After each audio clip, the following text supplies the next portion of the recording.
The Bhagavad Gita is a unique book.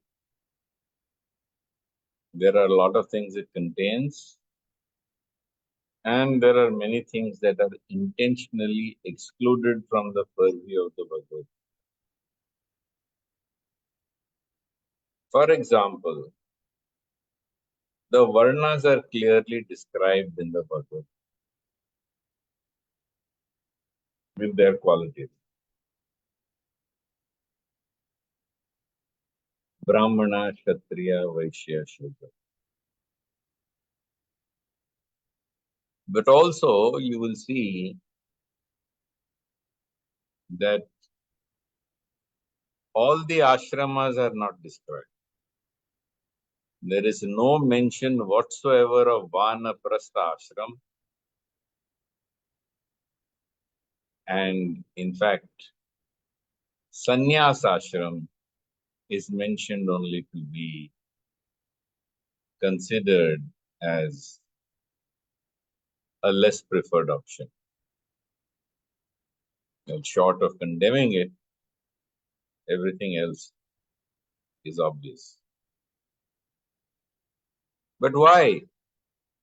Because just as we have in our Shastras, Brahmana, Vaishya, Kshatriya, Shudra, we also have Brahmacharya, we have Grihastha, we have Vanaprastha when you withdraw from the world into the forest, and Sannyasa when you abandon all the things of this world. But the Bhagavad Gita does not favor this. The Bhagavad Gita does not favor giving up the world. In fact, Bhagavad Gita clearly states, Sannyasassu mahabhavo dukkham aptum ayogatah. For those who renounce the world and all material possessions by taking external sannyas, only sorrow.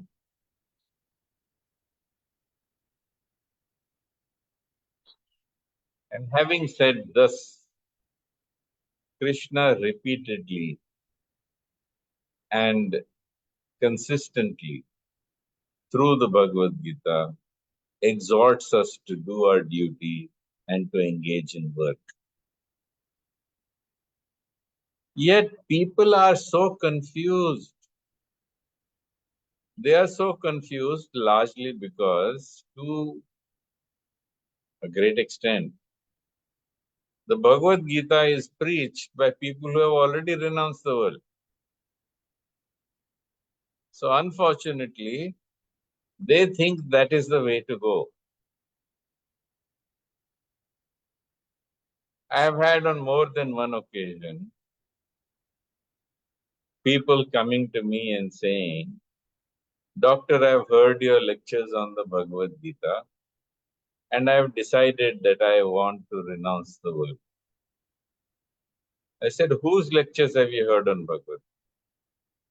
Certainly not my lectures on, because nowhere in my lectures on Bhagavad Gita will you find the instruction or even suggestion that we must leave this world. I haven't given up the world. I continue to work. Why should you give up the world? Why should you think of giving up work? I met one gentleman who told me, he says, अभी तो as हो गया ना तो मैं retire हो गया. As हो गया तो रिटायर हो गया. Do you know that traditionally when the age of 58 was decided for retirement, the average cause of demise, of death, was 60 years. So the idea was that you would work until 58, get your affairs in order, and then leave this body by 60. But now we are living 200 years. It's not uncommon to find people in their 90s. And the people look after their health, their physical health, their emotional health, their intellectual well being, their spiritual health. They happily live well into the 90s. And previously, people would die of big diseases. But increasingly, medical science has advanced in both medicines as well as in surgery so that our life can be prolonged further and further.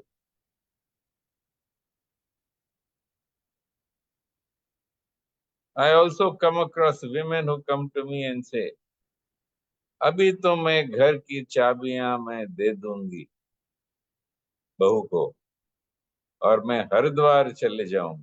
Then I'll go to Haridwar and I'll stay in an ashram and I will live happily after. I said, good luck to you. Krishna says, Dukkham aptum yogatara. Krishna says, you will get only sorrow. Increasingly, young people are thinking of not working. अरे बाप ने बहुत पैसा छोड़ा है. Why should I work? My father has bought so many flats which I've given on rent. What does I need to start a business or even continue the business? Because I'm getting rent. They become what economists call rentiers. It's a very pejorative term, meaning someone who doesn't work, but who only cashes in on the capital that has been created by previous generations.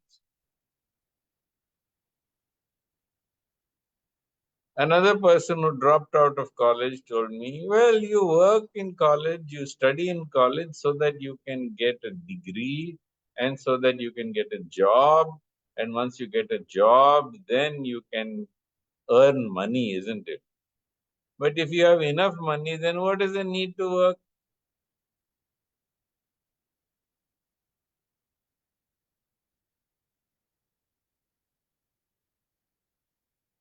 So the idea is there in the minds of people that if you have money, then you don't need to work.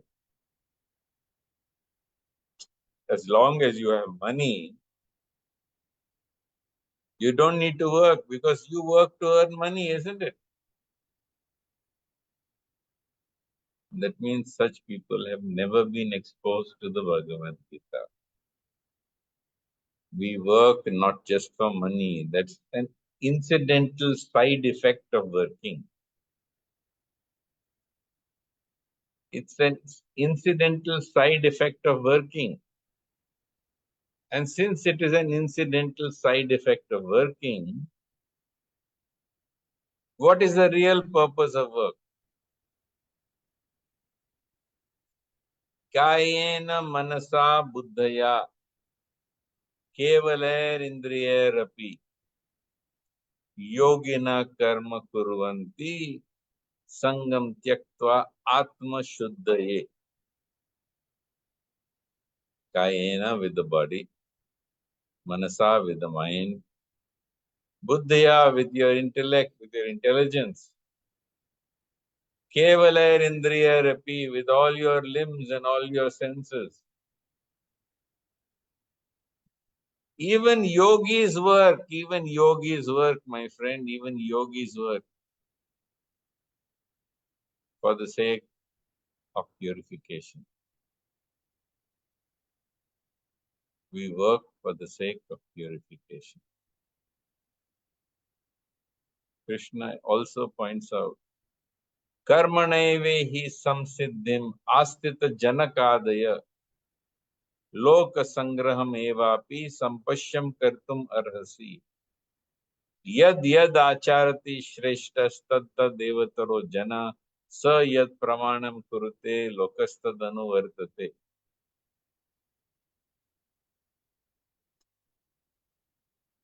Even great kings such as Janaka have attained perfection through work. Janaka was a king, but he attained perfection through performing work in a spirit of sacrifice and devotion, working for the welfare of people in general.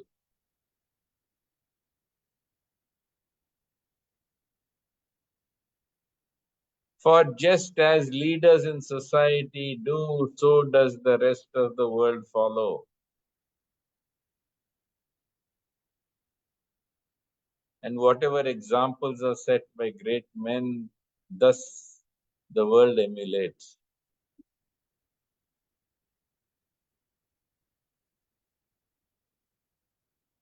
People do not realize that work is the means for purification.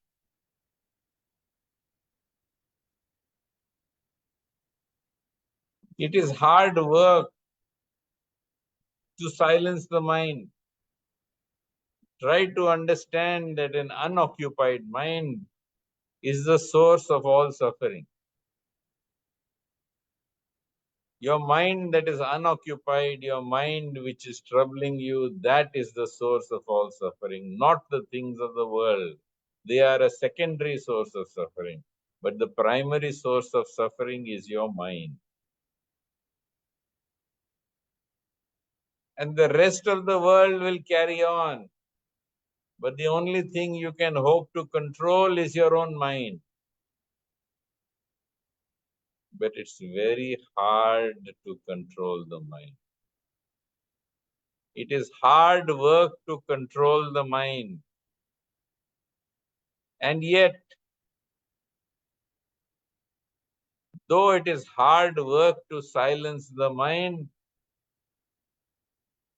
hard work silences the mind. I'm repeating this for your benefit. While it is hard work to silence the mind, it is hard work that silences the mind.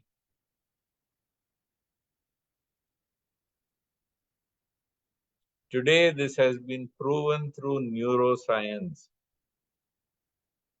Neuroscience divides the activities of the brain broadly into two varieties. Those that are task positive,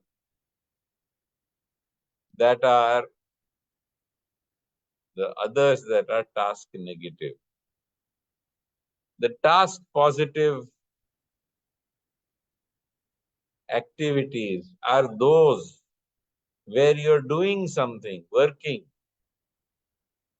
and task negative are those activities where indeed you're doing nothing, when you're idle. As they say, the idle mind is the devil's workshop.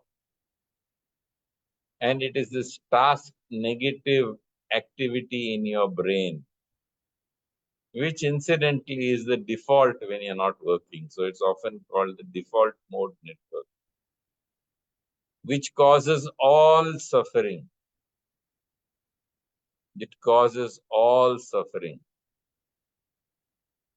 But when you are working in a spirit of devotion, in a spirit of sacrifice, performing the activities that are the purpose of your creation, engaging in your swadharma, then perfectly you will find that your mind will give you relief. So, what is work? Work is that which helps you or enables you to add value to the world. When you engage in work, you add value to the world. And yet, when you do not work, you are simply a parasite to the world. Those moments when you do not work, you are a parasite to the world. Those moments when you work, you are adding value to the world. And when you add value to the world, uniquely, when you add value to the world uniquely, you discover a special value within yourself. When you add value to the world, you discover value within yourself. And those who do not add value to the work, they realize they are valueless. And these valueless people have problems with their self-esteem. And when they have problems with their self-esteem, they become a menace to people around them. They seek refuge in sense gratification. In fact, in destructive sense gratification. They take refuge in alcohol. They take refuge in drugs. They take refuge in illicit sexual activity. They, in fact, take refuge in eating, overeating. And by engaging in destructive activities of sense gratification, they go through a downward spiral that takes them into problems of mental health that includes depression, anxiety, and the whole gamut of others lie beneath. But one who works, who discovers value within himself or herself, such a person is indeed very happy. Why are they happy? Because they feel useful, they feel productive, they feel indeed that there is some value within themselves, which is the result of how they are adding value to the world. Indeed, my friends, those who are unable to find a purpose in life, those who are unable to find a purpose through which they create value in life, are found among the legions of those who require a mental health professional. The best way to silence your mind is through work. And not only is it the best way to silence your mind, but to engage in work, you cannot go wrong if you're doing your duty. Because a person who does his duty, not for money, not for name, not for fame, but he works for the sake of purifying his soul. Such a person is blessed by God. Such a person is blessed by Krishna. And such a person finds contentment and is able to sleep well at night. Those who do not work also find it difficult to sleep at night. Well, maybe they're sleeping during the day, but during the night they will have difficulty in sleeping. Because in truth, if you do not work, if you do not engage in providing value to the world, you are in deep trouble. But those who work according to their swadharma, according to the purpose of their creation, they work according to their ikigai, in a spirit of sacrifice and devotion to God.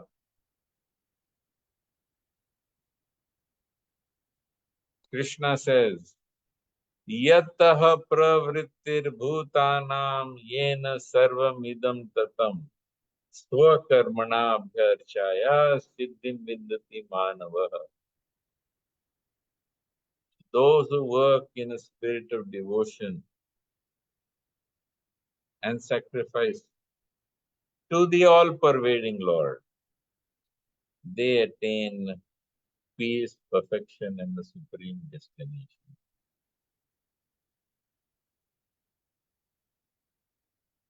And who knows if it's in your prarabdha,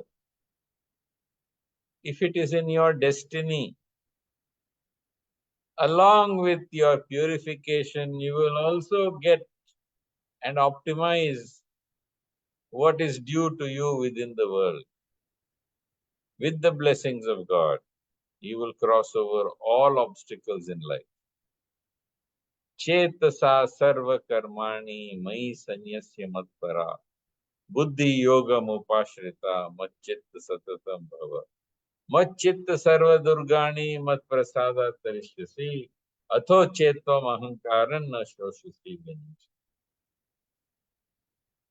Krishna says, always think of me when you're working.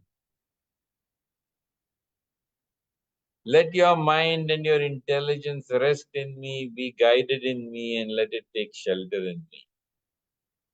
By my grace, you will cross over all obstacles in life.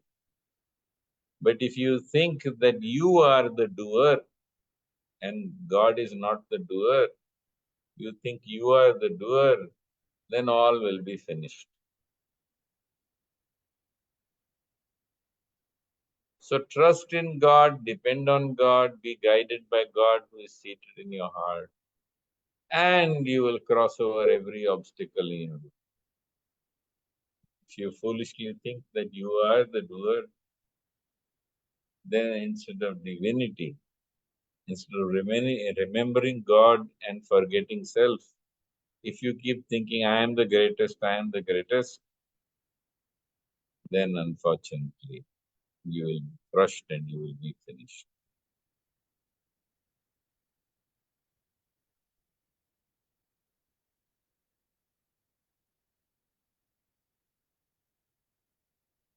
So don't think that there's time to retire. Don't think that you or your father have so much money that you don't need to work.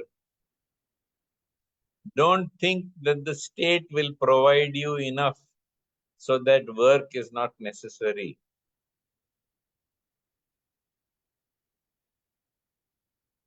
Understand that everything comes from God.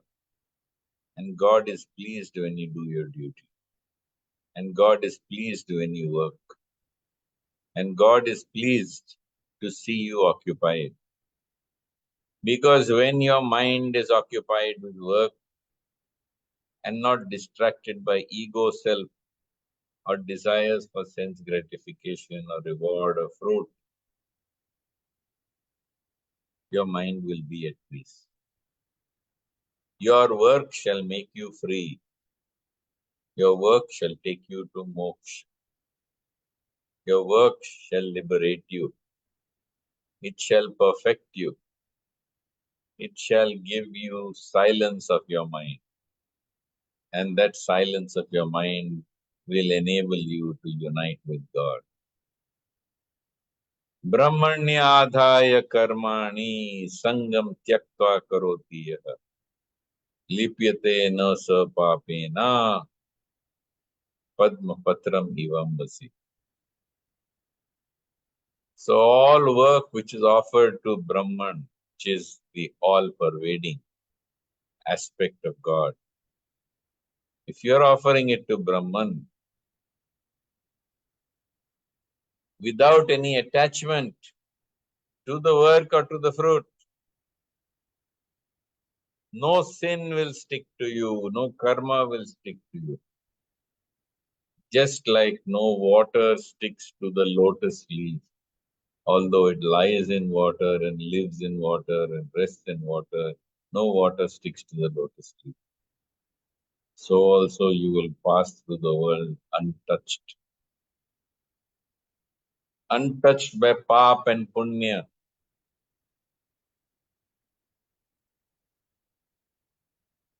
Therefore, always work. You can't help working. Nahi kaschid kshanamapi jatu tistatya akarmakrit karyate hi avashya karma sarve prakriti janpuna. Not for one instant can you remain without doing work. Not for one instant. Nahi kshanam, nahi kaschid kshanamapi jatu tistatya akarmakrit. Not for one instant you can remain without work. Therefore, Krishna says, be constantly engaged in work. Yat karoshi yad ashnashi yad juhosi dadasi yat tapasyasi kaunteya tat purusha madarpanam. Whatever your work, whatever you're doing, whatever you're giving, whatever you're offering, whatever austerities, whatever you perform, everything, do it for God. And if you engage in doing everything for God as divine work, your life will become a meditation upon the Lord. And Shubha Ashubha Falayarevam Moksha se Karma Bandhane Sannyasa Yoga Yuktena Vimukto Mame Vaishnasi. And in this way, free from all types of karma, untouched by sin, you will cross over and you will unite with God. And indeed, you will not be denied the fruits of this world either. Krishna points out, or rather Sanjaya points out in the last verse of the Bhagavad Geeta, Yatra Yogeshwara Krishno, Yatra Partho Dhanurdharah, Tatra Shrir Vijayo Bhutir, Dhruva Nitir Matir Mamaha. Wherever there is Sri Krishna, the Lord of all yogas, the Lord of all the mystics, wherever there is Arjun, the supreme archer, there also will be supreme opulence, victory, wealth, prosperity, righteousness. Of this, Sanjaya says, I am certain. And so also in your life, I pray that you constantly remain at work, offering everything to the Lord. And as you engage in offering everything to the Lord, may you get both spiritual as well as material bounties and the blessings of the Lord. Any queries, questions, comments? Please speak up or note in the comment section.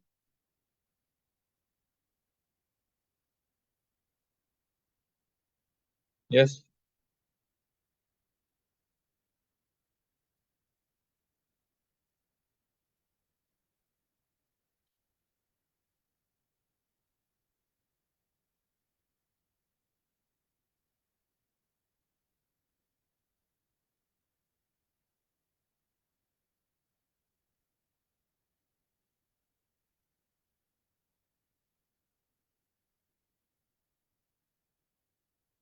No queries, comments, nothing?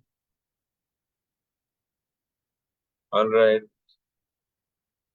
Hari Om, Jai Shri Krishna, Hare Krishna.